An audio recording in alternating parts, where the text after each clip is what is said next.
We'll be looking at a third case study now. This is of a young lady named Tonya.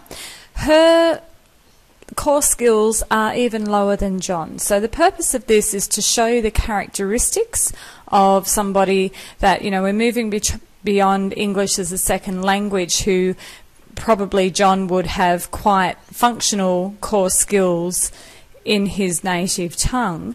And now we're looking at Tonya, who really is more at a level 1. Now the purpose we're doing this is we need to have in our critical evidence 2 case studies that we've worked through that need language literacy and numeracy support. We've been able to appreciate now our case study with Susan. She exceeded the core skill requirements for the training, so that was important to see as well, and we were able to determine that she doesn't have any LLN support needs. So we'll now look at a young lady named Tonya. We're also going to be applying some reading skills of skimming and scanning. So I have highlighted some text. It's an 8-page document, but we can skim and scan through this quite quickly and then apply it to some of our forms. So we're just moving past the preamble here, and here we are on page 3. We're looking at some of the information in this case study that's been presented. So this isn't a case study with a trainer. We'll assume, for all intents and purposes, that Tonya has come to you for some training, but some initial conversations with Tonya would be very similar to what we're seeing here with Debbie.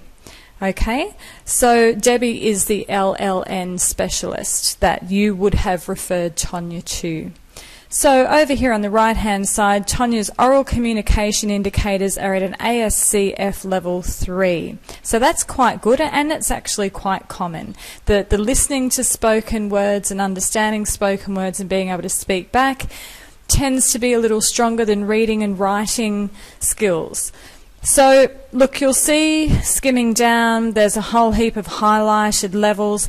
I would like you to read page 3 of this document, because this will help fill in the gaps about what a level 2 looks like, what a level 1 looks like with these examples.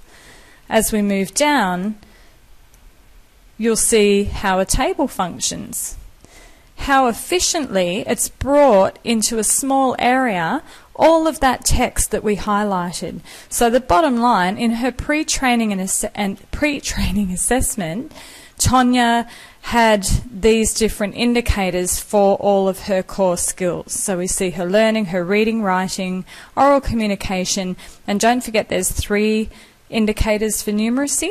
So these were the levels that she was at. So bottom line, level 1 in learning, level 1 in reading, level 1 in writing, level 3, which is functional in oral communication, 2, which is still under the functional in numeracy, and of course these low-level ones as well in numeracy.